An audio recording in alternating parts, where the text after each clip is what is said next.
Baiklah, di sini kita dapat melihat 3 contoh gambar.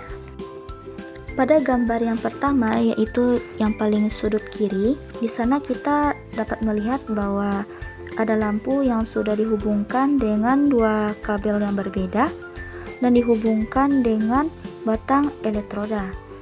Nah, di sana ada 2 batang elektroda. Pada gambar yang pertama, kita dapat melihat bahwa di dalam botol kaca tersebut sudah terdapat banyak gelembung dan terdapat lampu yang nyalanya begitu terang. Nah, itu termasuk ciri-ciri dari elektrolit kuat. Karena lampu tersebut yang nyalanya begitu terang, sehingga dapat disimpulkan bahwa larutan tersebut memiliki banyak ion-ion pengantar listrik, atau bisa disebut bersifat terionisasi sempurna. Selanjutnya, pada gambar yang kedua, kita dapat melihat bahwa terdapat sedikit gelembung dalam larutan tersebut, serta uji nyala lampunya ternyata redup, atau bisa juga lampunya itu mati. Nah, karena hal tersebut dapat disimpulkan bahwa hanya sedikit ion-ion yang dapat mengantarkan listrik, atau bisa kita sebut bersifat terionisasi sebagian. Selanjutnya, pada gambar yang ketiga, kita dapat melihat bahwa tidak terdapat gelembung yang ada dalam larutan tersebut, serta uji nyala lampu tersebut ternyata mati. Lampu tersebut ternyata mati. Sehingga dapat kita simpulkan bahwa larutan tersebut tidak mengandung ion-ion, yaitu kation dan anion, yang dapat mengantarkan muatan listrik, atau bisa disebut bersifat tidak terionisasi.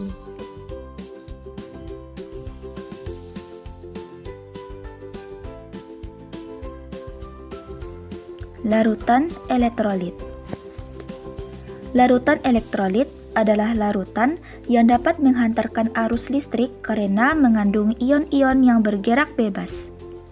Ion-ion tersebut terdiri atas kation dan anion. Nah, kation adalah ion yang bermuatan positif, sedangkan anion adalah ion atau gugus atom yang bermuatan negatif. Larutan elektrolit ini terbentuk ketika zat terlarut seperti asam, basa, atau garam terdisosiasi menjadi ion-ion saat larut dalam pelarut, biasanya air. Kemampuan larutan elektrolit untuk menghantarkan listrik tergantung pada konsentrasi ion yang dihasilkan dalam larutan. Jenis-jenis larutan elektrolit. Pertama, elektrolit kuat. Pada larutan elektrolit kuat, seluruh molekulnya terurai menjadi ion-ion atau terionisasi sempurna. Karena banyak ion yang dapat menghantarkan arus listrik, maka daya hantarnya kuat. Pada persamaan reaksi, ionisasi elektrolit kuat ditandai dengan anak panah satu arah ke kanan dengan harga derajat ionisasi adalah 1 A sama dengan 1. Nah, yang tergolong elektrolit kuat adalah yang pertama asam kuat, yaitu senyawa kimia yang dapat melepaskan ion hidrogen H+ secara sempurna ketika dilarutkan dalam air. Ciri-ciri asam kuat sebagai berikut. Yang pertama, memiliki pH di bawah 3, memiliki daya hantar yang baik, mengandung Cl, Br, I, SOPO atau F, bereaksi saat berinteraksi dengan logam, menghasilkan reaksi yang berjalan satu arah. Contoh reaksi ionisasi asam kuat. Contohnya asam klorida HCl mengandung H+ ditambah Cl-. Lalu asam nitrat mengandung H+ ditambah NO3-.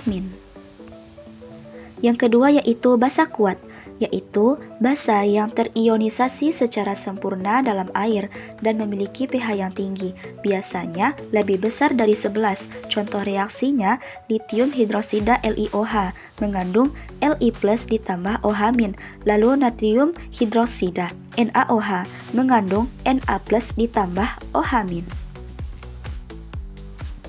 Yang ketiga yaitu garam-garam yang mempunyai kelarutan tinggi, adalah garam yang mudah terdisosiasi menjadi ion-ion dalam air. Contohnya CaCl2 mengandung Ca2+ ditambah 2 Cl-. Lalu ada aluminium sulfat, yaitu Al2SO43 mengandung 2 Al3+ ditambah 3 SO42-. Selanjutnya yaitu ciri-ciri larutan elektrolit kuat. Yang pertama, nyala lampu terang, menghasilkan banyak ion, menghantar listrik yang baik, gelembung gas banyak, A sama dengan 1 atau terionisasi dengan sempurna. Yang kedua yaitu elektrolit lemah. Larutan elektrolit lemah adalah larutan yang dapat memberikan nyala redup ataupun tidak menyala, tetapi masih terdapat gelembung gas pada elektrodanya. Hal ini disebabkan tidak semua terurai menjadi ion-ion atau ionisasi tidak sempurna, sehingga dalam larutan hanya ada sedikit ion-ion yang dapat mengantarkan arus listrik.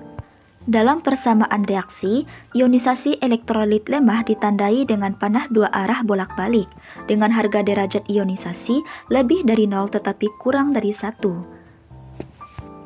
Yang tergolong elektrolit lemah adalah yang pertama, asam lemah adalah senyawa asam yang tidak bisa terionisasi secara sempurna dalam larutan. Contoh reaksi ionisasinya, ada asam asetat CH3COOH berada dalam kesetimbangan dengan ion CH3COO- ditambah H+, lalu ada asam urat H3BO3 berada dalam kesetimbangan dengan ion BO3 3- ditambah 3H+. Yang kedua, basa lemah adalah basa yang tidak terionisasi secara sempurna dalam air. Nah, pH pada basa lemah biasanya berkisar 8 sampai 11. Contoh reaksi ionisasinya ada aluminium hidroksida AlOH3 berada dalam kesetimbangan dengan ion Al 3+ tambah 3OH-. Lalu ada FeOH2 berada dalam kesetimbangan dengan ion Fe2+ ditambah 2OH-. Yang ketiga, garam-garam yang sukar dalam larut adalah garam yang sukar larut hanya terdisosiasi sedikit atau tidak terdisosiasi sama sekali dalam air. Contoh reaksi ionisasinya ada garam natrium asetat CH3COONa berada dalam kesetimbangan dengan ion CH3COO- ditambah Na+. Lalu ada kalium asetat CH3COOK berada dalam kesetimbangan dengan ion CH3COO- ditambah K+.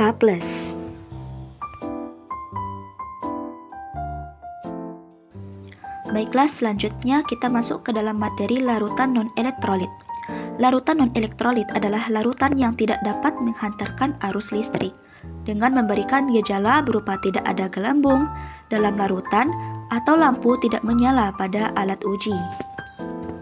Pada gambar yang telah dipaparkan, setelah semua alat kabel larutan elektrolit, elektroda, lampu holder, dan bola lampu disusun dan kemudian dihubungkan ke sumber listrik, terlihat lampu tidak menyala. Ini membuktikan bahwa pada gambar tidak mengalir melalui larutan non-elektrolit. Larutan non-elektrolit memiliki karakteristik sebagai berikut. Tidak menghasilkan ion, semua dalam bentuk molekul netral dalam larutannya, tidak terionisasi, jika dilakukan uji daya hantar listrik tidak menghasilkan gelembung, dan lampu tidak menyala.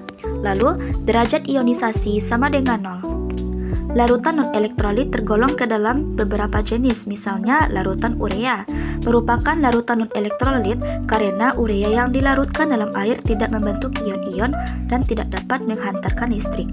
Lalu yang kedua, larutan sukrosa adalah larutan non-elektrolit yang terbentuk dari sukrosa, yaitu zat non-elektrolit yang tidak terdisosiasi menjadi ion saat dilarutkan dalam air.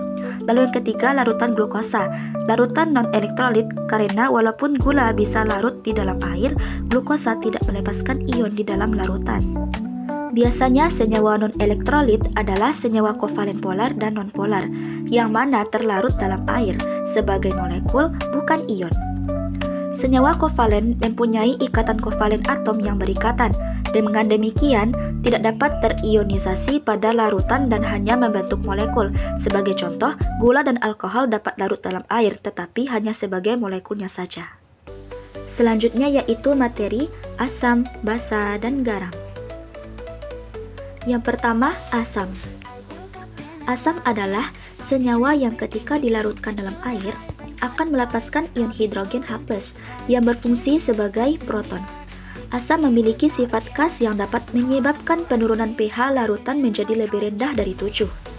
Dan dalam larutannya Asam berperan sebagai elektrolit kuat atau lemah, tergantung pada tingkat disosiasi ioniknya.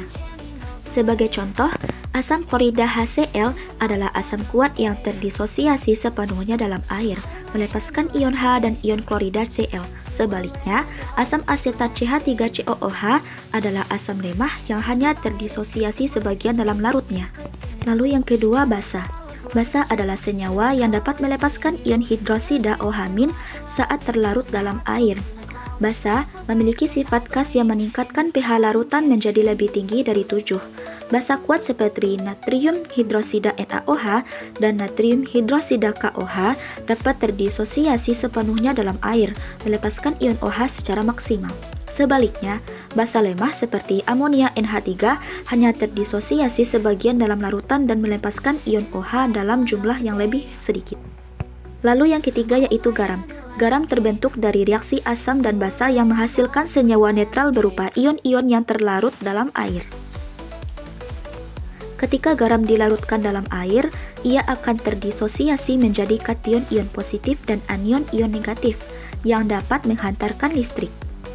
Contoh, garam yang umum adalah natrium klorida NaCl yang terdisosiasi menjadi ion natrium Na+ dan klorida Cl- dalam larutan. Garam umumnya digunakan dalam berbagai aplikasi, mulai dari pengawatan makanan hingga dalam proses kimia di laboratorium.